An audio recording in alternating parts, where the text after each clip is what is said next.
মুহাব্বতে রাসূল সাল্লাল্লাহু আলাইহি ওয়াসাল্লাম, এটা আমার নবীর চরিত্রকে ওয়াজিব করে। আমি যখন মুহাব্বত রাখবো, আমার নবীর চরিত্রে চরিত্রবান হব, আমার নবীর সিরতকে গ্রহণ করব।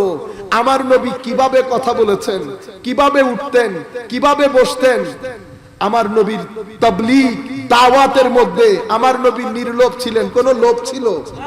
আমি এখানে লোভ করে আসলে দাওয়াত হবে? দাওয়াত হবে? হবে না। আমার ভাইয়েরা যারা মাহফিল আয়োজন করেছেন, যুব সমাজ, তাদেরকেও এই দাওয়াতি কাজটাকে মিশন হিসেবে নিতে হবে। এটা রাসূল পাকের মিশন। এই মিশনের মধ্যে আপনাকে ইলম শিখতে হবে, আখলাক শিখতে হবে, সিজদা দিতে হবে।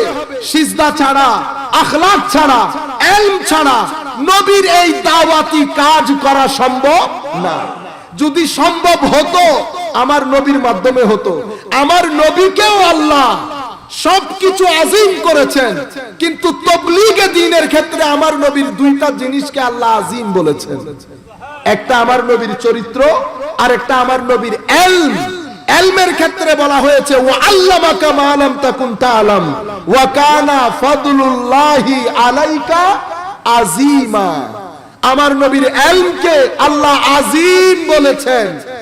আমার নবীর আখলাককে ওয়া ইন্নাকা লা আলা খুলুকিন আযীম, আমার নবীর আখলাককে আল্লাহ রাব্বুল আলামিন আযীম বলেছেন। মুহাব্বত হচ্ছে কোন ব্যক্তি বা বস্তুর মধ্যে এমন কিছু জিনিস, সেটা চরিত্রগত হতে পারে, সেটা সৃষ্টির দিক থেকে হতে পারে, মানে from the dimension of creation or from the dimension of characteristic.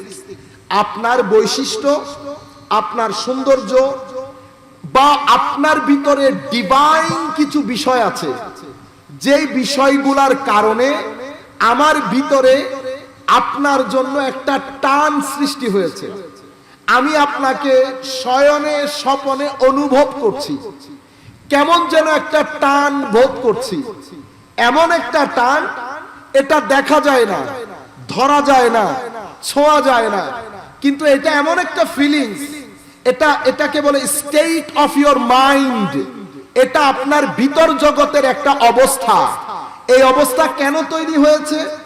যার জন্য তৈরি হয়েছে তার ভিতরে এমন কিছু রয়েছে, সেটা আবার দুনিয়াবি যদি বিষয় হয়, সেটা আবার ডিজায়ার হতে পারে, লাস্ট হতে পারে, লালসা হতে পারে। আর যদি দুনিয়াবি বিষয় না হয়, যেখানে কোনো পাওয়া, কোনো কিছু হারানোর ভয় থাকে না, আমি এখান থেকে কোনো কিছু আশা করছি না, কিন্তু ওইটার ভিতরে কি যেন একটা আছে, আমি ওইটা ছেড়ে আসতে পারি না। ঘরে গেলে কেন যেন আমাকে কেউ একজন টেনে নিয়ে ওখানে বসানোর চেষ্টা করছে। এই যে টান অনুভব করা, এই যে আপনার ভিতরে একটা অস্থিরতার ভাব জেগে ওঠা, ওই স্টেট অফ মাইন্ডকে মহাব্বত বলে। ওই স্টেট অফ মাইন্ডকে মহাব্বত বলে। আমার ভাইরা, এটা দুনিয়াবিও হতে পারে, এটা পরকাল বিষয়ক জিনিসের সাথেও হতে পারে। অনেক সময় এটার সাথে আমাদের ডিজায়ার, আমাদের লালসা জড়িত থাকে। আমরা এখন যেই মহব্বতের কথা বলছি, এই মহব্বতের মধ্যে কোনো লালসা নাই, কোনো কিছু পাওয়ার কোনো চিন্তা নাই বা কোনো আশা নাই। এটা এমন একটা মহব্বত, যেই মহব্বত আমার ভিতরকে আলোড়িত করে, আমার ভিতরকে আলোড়িত করে। আমি একটা অস্থিরতা অনুভব করি। আমি যেখানেই যাই, আমি ওই জায়গাটাকে ভুলতে পারি না। আমার ইচ্ছে করে আমি ওনাকে সাথে সাথে নিয়ে চলি। আমি যেন উনাকে রেখে কোথাও না যাই। আমি উনাকে রেখে গেলে আমার ভিতরে, আমি যেখানেই যাই, আমি শান্তি অনুভব করি না। এই যে আপনার ভিতরে একটা অশান্তির মধ্যে শান্তির বাতাস বয়ে দেয়, অশান্তির মধ্যে শান্তির বাতাস, অস্থিরতার মধ্যে স্থিরতার বাতাস, অস্থিরতার মধ্যে স্থিরতার বাতাস, অশান্তির মধ্যে শান্তির বাতাস। আমি কোন রকম ওই জায়গাকে পিচ দিতে পারি না। এই যে আমার ভিতরে একটা আলোড়ন সৃষ্টি করে, যে একটা জাগরণ সৃষ্টি হয়, আমাকে যেটা আলোড়িত করে, ওই অবস্থাকে মহব্বত বলে। ওই অবস্থাকে মহব্বত বলে।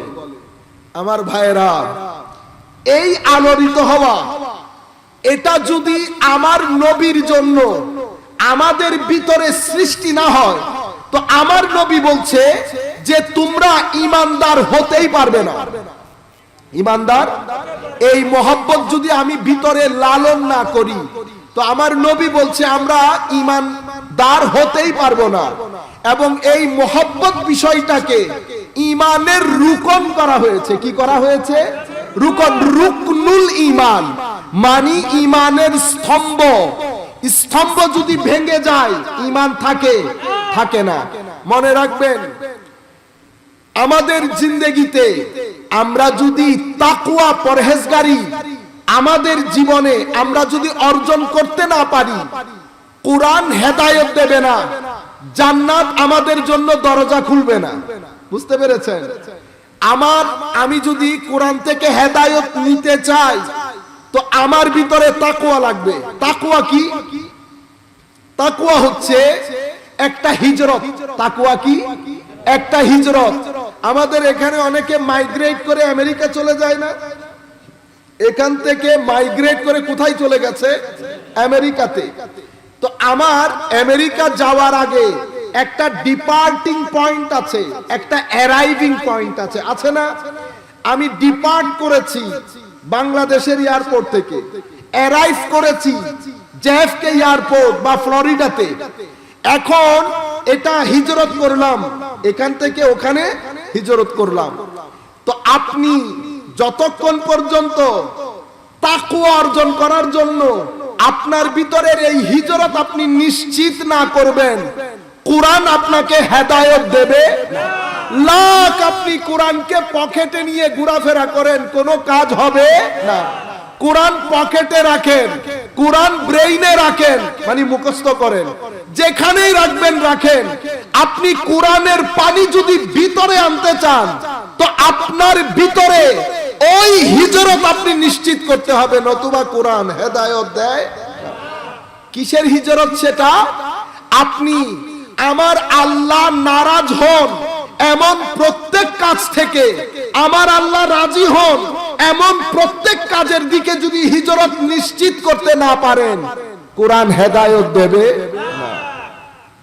আপনি যদি হারাম থেকে হালালের রাস্তায়, হারাম থেকে হালালের রাস্তায়, লোভ থেকে নির্লোভের রাস্তায়, অভদ্রতা থেকে ভদ্রতার রাস্তায়, লোভী হওয়া থেকে, কি হওয়া থেকে? লোভী হওয়া থেকে দুনিয়া বিমুখতার রাস্তায় আপনি যদি হিজরত করতে না পারেন, আমি যদি অহংকার থেকে ভদ্রতার রাস্তায় হিজরত করতে না পারি, তাহলে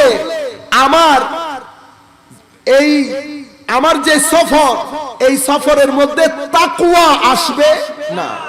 তাকওয়া যদি না আসে, তাকওয়া অর্জন না করা মানে হচ্ছে আমেরিকার ভিসা ছাড়া আমেরিকাতে পদার্পণ করার চেষ্টা করা। আমি যখন পাসপোর্টের মধ্যে ভিসা থাকবে না, অ্যারাইভিং পয়েন্টের মধ্যে ইমিগ্রেশন অফিসার আমাকে এন্ট্রি দেবে, আমাকে ডিপোর্ট করে দেবে। আমাকে কি করে দেবে? ডিপোর্ট। এখন আমি নবীর দেশে ঢুকতে চাচ্ছি, সেটা কোন দেশ? আমার নবীর মহব্বতের দেশ, আমার নবীর রেজামন্দির দেশ, আমার নবীর ভালোবাসার দেশ। এখন ওই দেশে যদি ঢুকতে চাই, একটা ভিসা দরকার। সেই ভিসার নাম হচ্ছে কোনটা? তাকওয়ার ভিসা।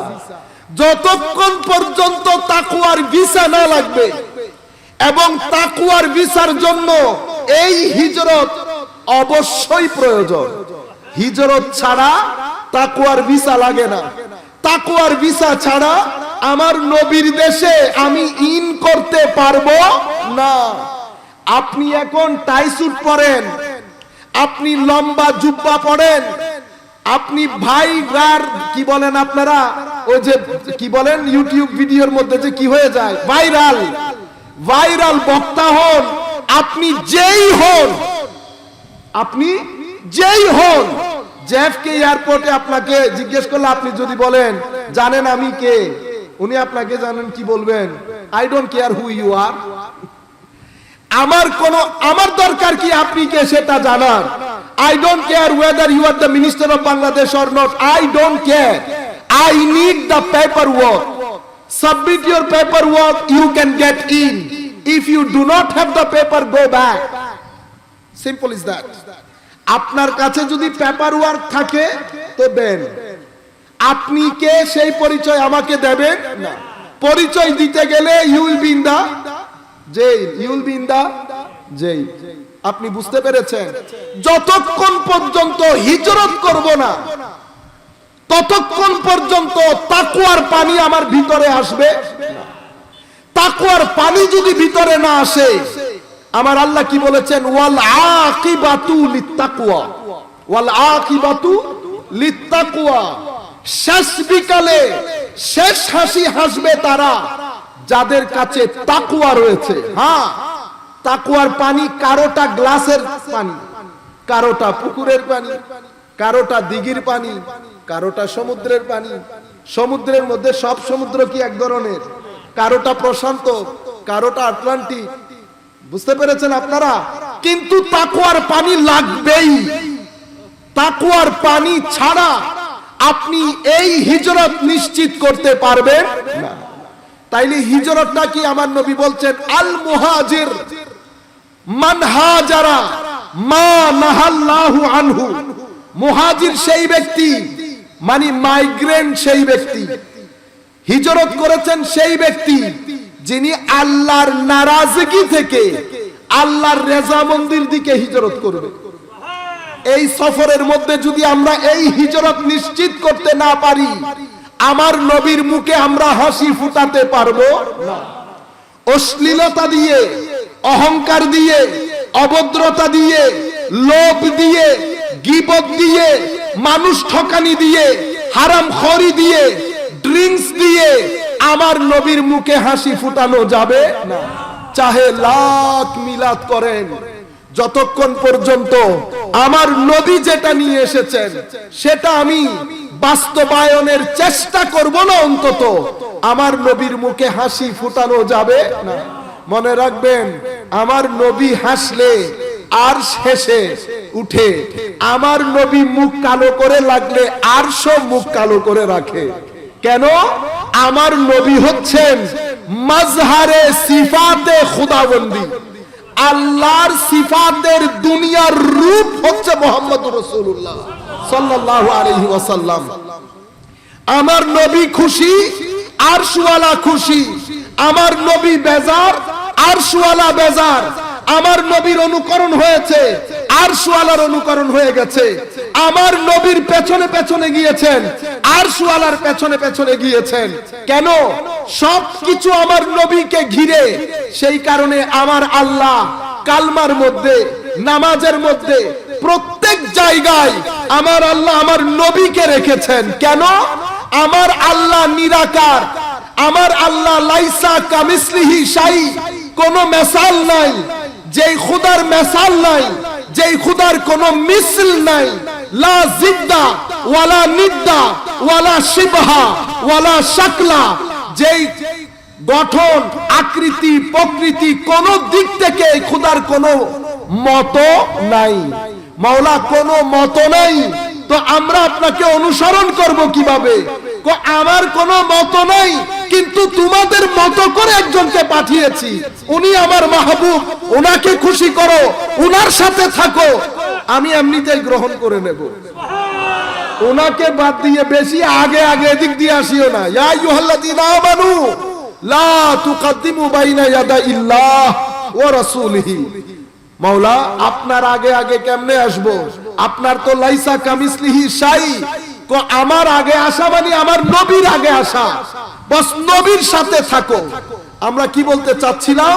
তো মুহাব্বতে রাসূল সাল্লাল্লাহু আলাইহি ওয়াসাল্লাম, এটা আমার নবীর চরিত্রকে ওয়াজিব করে। আমি যখন মুহাব্বত রাখবো, আমার নবীর চরিত্রে চরিত্রবান হব, আমার নবীর সিরতকে গ্রহণ করব। আমার নবী কিভাবে কথা বলেছেন, কিভাবে উঠতেন, কিভাবে বসতেন, আমার নবীর তাবলীগ দাওয়াতের মধ্যে আমার নবী নির্লোভ ছিলেন। কোন লোভ ছিল? আমি এখানে লোভ করে আসলে দাওয়াত হবে? দাওয়াত হবে? হবে না। আমার ভাইয়েরা যারা মাহফিল আয়োজন করেছেন যুব সমাজ, তাদেরকেও এই দাওয়াতি কাজটাকে মিশন হিসেবে নিতে হবে। এটা রাসূল পাকের মিশন। এই মিশনের মধ্যে আপনাকে ইলম শিখতে হবে, আখলাক শিখতে হবে, সিজদা দিতে হবে। সিজদা ছাড়া, আখলাক ছাড়া, ইলম ছাড়া নবীর এই দাওয়াতি কাজ করা সম্ভব না। যদি সম্ভব হতো আমার নবীর মাধ্যমে হতো। আমার নবীকেও আল্লাহ সবকিছু আজিম করেছেন, কিন্তু তাবলীগে দ্বীনের ক্ষেত্রে আমার নবীর দুইটা জিনিসকে আল্লাহ আজিম বলেছেন। একটা আমার নবীর চরিত্র, আর একটা আমার নবীর ইলম। ইলমের ক্ষেত্রে বলা হয়েছে ওয়া আল্লামাকা মা লাম তাকুন তাআলাম ওয়া কানা ফাদলুল্লাহি আলাইকা আজিমা। আমার নবীর ইলমকে আল্লাহ আজিম বলেছেন। আমার নবীর আখলাককে ওয়া ইন্নাকা লা আলা খুলুকিন আজিম, আমার নবীর আখলাককে আল্লাহ রাব্বুল আলামিন আজিম বলেছেন। আমরা যদি এই দিনকে মিশন হিসেবে না নেই, আমাদেরকে মিশন হিসেবে নিতে হবে। কেন? আগামী 20-30 বছর পরে বাংলাদেশের সোসাইটিতে যে একটা পরিস্থিতি তৈরি হবে, সেই পরিস্থিতিতে ইশক এবং মুহাব্বতের দাওয়াত যদি দিতে চান, চরিত্রের দিক থেকে আপনাকে প্রস্তুতি নিতে হবে, ইলমের দিক থেকে প্রস্তুতি নিতে হবে, সিজদা দিয়ে আল্লাহর দরবারে তৌফিক কামনা করতে হবে। নতুবা দ্বীনের দাওয়াত নিয়ে সামনে অগ্রসর হওয়া সম্ভব হবে না। অতিমাত্রায় মাহফিল কেন্দ্রিক হয়ে শুধু রবিউল আউয়াল শরীফের মাহফিল দিয়ে আপনি দ্বীনের দাওয়াত ঘরে ঘরে পৌঁছাতে পারবেন না। লাইব্রেরি থেকে আমাদের আহলে সুন্নাত ওয়াল জামাতের উলামায়ে কেরাম যেই কিতাবগুলা লিখছেন, কিতাব কিনবেন, মসজিদে রাখবেন, ঘরে রাখবেন, নিজেরা পড়বেন। প্রত্যেক মাসে শেষ সপ্তাহে এসে বিচার করবেন এই মাসে আপনি কয়টা বই পড়েছেন, এই মাসে আপনার ফরজ নামাজ মিস হয়েছে কিনা, তিলাওয়াতে কোরআন সপ্তাহে কয়দিন করেছেন। এগুলা যদি না করেন আমার নবী খুশি হবেন না। আর যদি এগুলা করেন আমার নবী খুশি হবেন। আপনি প্রত্যেক কাজের একটা ফলাফল থাকে। আপনি যখন মিশনের কাজকে এভাবে নেবেন, ফলাফল কি? ফলাফল হচ্ছে আমার নবী খুশি হবেন। আমার নবী খুশি হলে কি হবে আপনার জিন্দেগিতে? আপনার জিন্দেগি থেকে অন্ধকার দূরীভূত হয়ে যাবে। নামাজের মধ্যে এখন দাঁড়াইয়া চোখ বন্ধ করলে অন্ধকার দেখেন, তখন আর অন্ধকার লাগবে না, তখন কিছু জিনিস নজরে আসবে। তখন আমার নবী আপনাকে মনিটর করবে, আমার নবী আপনাকে চোখে চোখে রাখবে, আমার নবীর ফুয়ুজাত দ্বারা ধন্য হবে। দুনিয়ার গম পরেশানি ভিতর থেকে বের হয়ে যাবে। আপনি ভিতর থেকে একটা শান্তি অনুভব করবেন। সমাজের মধ্যে, রাষ্ট্রের মধ্যে সম্মান মিলবে। দ্বীনের দাওয়াতের জন্য যখন যাকে আল্লাহ কবুল করেছেন, মওলাই করিম তাকে অনেক উপরে তুলে নেন। যাদেরকে আল্লাহ উপরে তুলে নেন, সমাজ রাষ্ট্র তাদেরকে ইচ্ছে করলেও ভুলতে পারে না। 1200-1100 বছর আগে আসা বিশির আল হাফি, আজকেও আমরা বলছি হযরত বিশির আল হাফি। 1200-1300 বছর আগে আসা ফুদাইল ইবনে ইয়াদ, আজকেও বলছি ফুদাইল ইবনে ইয়াদ। আপনারা প্রস্তুতি নিতে হবে। আপনাদের তারবিয়তের, আপনাদের কাজের ঢং পরিবর্তন করতে হবে। আমরা কেন যেন আমরা আপনাদেরকে এই বিষয়ে এডুকেট করতে পারছি না। সেন্ট্রালি, লোকালি আমরা এডুকেট করতে পারছি না। কিন্তু সময় সামনে যেটা আসছে এটা অনেক ভয়াবহ সময়, অনেক ভয়াবহ সময়। আপনার সামনে আপনি যখন দ্বীনের দাওয়াতের জন্য বের হবে, একজন বলবে আমি সলফি ইসলাম। আমি কি ইসলাম? আরেকজন বলবে আমি আহলে হাদিস, আরেকজন বলবে আমি আহলে কুরআন, আরেকজন বলবে আমি সেকুলার ইসলাম, আরেকজন বলবে আমি মডারেট ইসলাম, আরেকজন বলবে আমি এইথিস্টিক ভিউ রাখি। আপনার সামনে লোক কয়টা হয়ে গেছে দেখছেন? আপনি সামনের দিকে যেতে হলে তাদেরকে সাইড করে যেতে হবে। আপনি যদি বাহুবল ইউজ করেন, সমাজ বলবে উগ্রবাদী। সমাজ কি বলবে? উগ্রবাদী। বাহুবল ব্যবহার করা যাবে না। তো তর্জে তরিকা কোনটা হবে? তর্জে তরিকা সুফিয়ানা হবে। কি হবে? সুফিয়ানা। তর্জে তরিকা গজ্জালিয়ানা হবে। তরিকা, তর্জে তরিকার মধ্যে, ইলমের মধ্যে, দলিলের মধ্যে গজালি থাকবে, আর মেজাজের মধ্যে হুজুর গৌসে মজবন্দারি থাকবে। সৈয়দ আহমদ শাহ শ্রীকোটি রহমাতুল্লাহ আলাইহি থাকবে। মেজাজের মধ্যে, আপনার মেজাজের মধ্যে বিশির আল হাফি থাকবে, ফুদাইল ইবনে ইয়াস থাকবে, জুন্নুন আল মসরি থাকবে, বায়েজিদ বুস্তামি থাকবে, হযরতে জুনাইদে বুগদাদি থাকবে। আপনি যদি মেজাজের মধ্যে রব্বানিয়িনদের মেজাজ আপনি গ্রহণ না করেন, তবিয়তের মধ্যে হালিম না হন, ইলমের মধ্যে যদি আপনার তাফাক্কুহ না থাকে, তাহলে আপনি কি করবেন? আপনি হাত ব্যবহার করবেন। হাত ব্যবহার করতে গেলে সমাজ আপনাকে উগ্রবাদী বলে চিহ্নিত করবে। উগ্রবাদিতার কোন সিল গ্রহণ করা যাবে না।